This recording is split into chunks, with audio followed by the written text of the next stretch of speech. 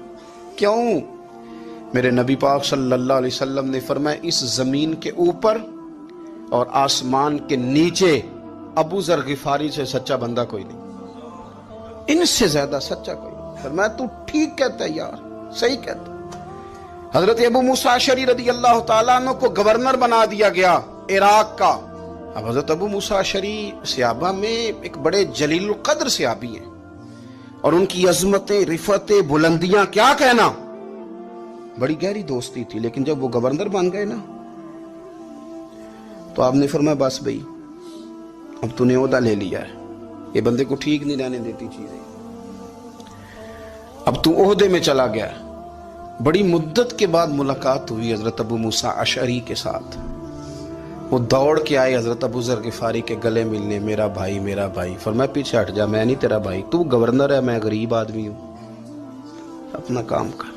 پھر دوڑ کے آئے. فرمایا ابو ذر تو میرا بھائی ہے یار, اکٹھے پڑھتے تھے حضور. فرمایا نہیں, جا تو نہیں میرا. پھر آئے. جانتے تھے نا یہ سچا بندہ ہے, یہ سچا بندہ ہے, یہ تقریروں والا نہیں, صرف وعظوں والا نہیں, اس کے اندر بھی بڑی سچائیاں ہیں. قریب آئے, آ کے کہا یار تو میرا بھائی ہے, میرے سینے لاگ. فرمانے لگے تو تیسری بار آیا ہے, مومن ہے, میں منہ نہیں موڑ سکتا, پر پہلے مجھے بتا گورنر بننے کے بعد تو نے مکان کتنے بنائے, باغ کتنے لگائے, چکیاں کتنی لگائیں, کتنے تو نے چیزیں بنائی ہیں, پہلے بتا. تو حضرت ابو موسیٰ اشعری نے ان کا ہاتھ پکڑا, رونے لگے.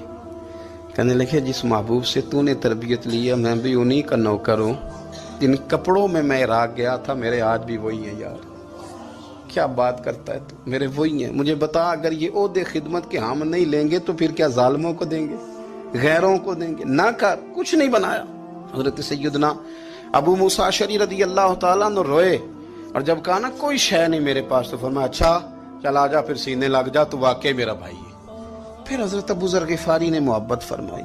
وہ درویشی, وہ فقیری, وہ سادگی, وہ نورانیت, وہ دل کے ساتھ اندر. ہمارے تو بہت سارے لوگ ہیں جو کہتے ہو کہاں لے جانا ہے مال, کیا ضرورت ہے مال کی, ہر وقت مال کی مخالفت کرتے ہیں. لیکن دل ان کا کہتا ہے کہ آئے صحیح, کسی طریقے سے پہنچے صحیح. حضور نے فرمایا بعض لوگوں کی زبانیں شہد سے زیادہ میٹھی, دل بھیڑیے سے زیادہ خطرناک. اوپر سے کہہ کچھ رہے ہیں, اندر حالات کچھ اور ہیں. لیکن حضرت ابو ذر غفاری رضی اللہ تعالیٰ عنہ دوری دولت سے, آپ فرماتے کیوں ہیں لوگوں کے پاس مال, کس لیے اتنا مال جمع کیا ہے؟ میری الفت مدینے